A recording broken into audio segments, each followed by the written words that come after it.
যে ফারহান ফাইয়াজ মারা গিয়েছে, সেই ছেলেটা আমাদের ছেলেদেরই কাঁধে করে নিয়ে সিটি হসপিটাল নেওয়ার পর সেখানে মারা গিয়েছে। সেই ছেলেটা তো আমার ছেলেও হতে পারতো, আপনার ছেলেও হতে পারতো না?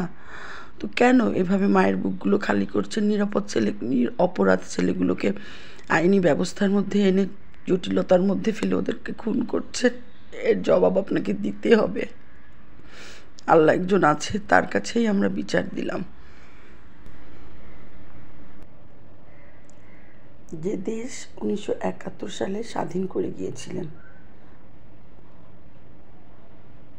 বরকত জব্বার, কত কত সম্মানিত ভাই, তারা যে যদি বেঁচে থাকতেন আজ কত যে অসম্মানিত হতেন। তাদের মুখটাকে আমরা কালো করে দিয়েছি একেবারে।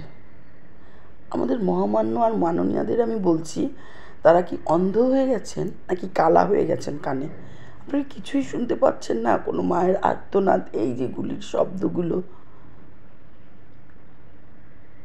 আপনারা কি একটা বার এগুলো থামাতে পারছেন না? না, দেশের এই রক্ত বন্যা দেখে আনন্দ লাগছে, তাই না?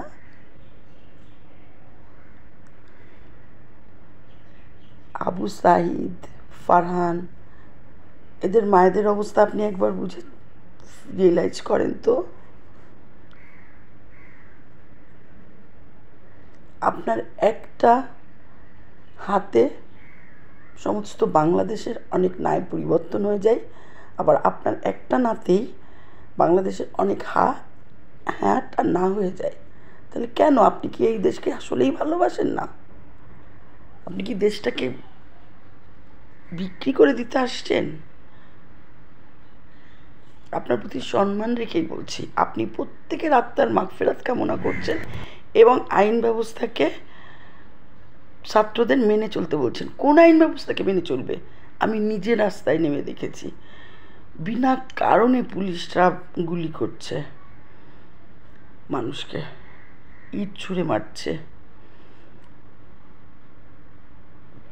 একটা কি বিচ্ছিরি গ্যাস ছুটছে, নাকে গেলে জ্বলে পুড়ে ভিতরে। আমার মনে হয় এই গ্যাসের কারণে অনেকেই মারা যাচ্ছে। যখনই গুলিটা লাগছে, একটা জোয়ান ছেলে, সে তো নিজেকে সেভ করতেই জানে না, দৌড়ে কোথাও যাবে, কারোর বাসায় গেলেও মানুষ হেল্প করছে, কিন্তু আপনার দৃষ্টিগোচর হয়ে আছে বিষয়টা, আপনার এবং আপনাদের।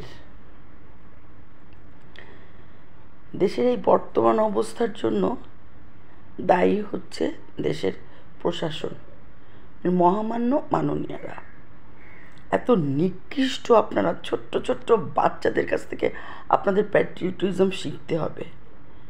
দেশকে কী করে ভালোবাসতে হয়, দেশকে কীভাবে রক্ষা করতে হয়, একজনের বিপদে কীভাবে আরেকজন বুক পেতে দেয়। আবু সাঈদ, ফারহান, এই মাদের চোখের পানি অভিশাপে কি কেউ সুখী হতে পারবেন আপনারা? আমাদের প্রত্যেকের ঘরে সন্তান আছে। কাল আমি আমার ছেলেকে খুঁজতে যে প্রতিটা রাস্তায় ছেলে মেয়ে, একটা বোবা মেয়ে যে এভাবে মানুষকে হেল্প করছে এবং প্রত্যেকটা ফ্ল্যাট থেকে, বিল্ডিং থেকে হেল্প করছে। ভ্যানালারা এরকম ফ্রিতে খাবার নিয়ে নিয়ে ঘুরছে এই ছেলেগুলোকে খাওয়াবে।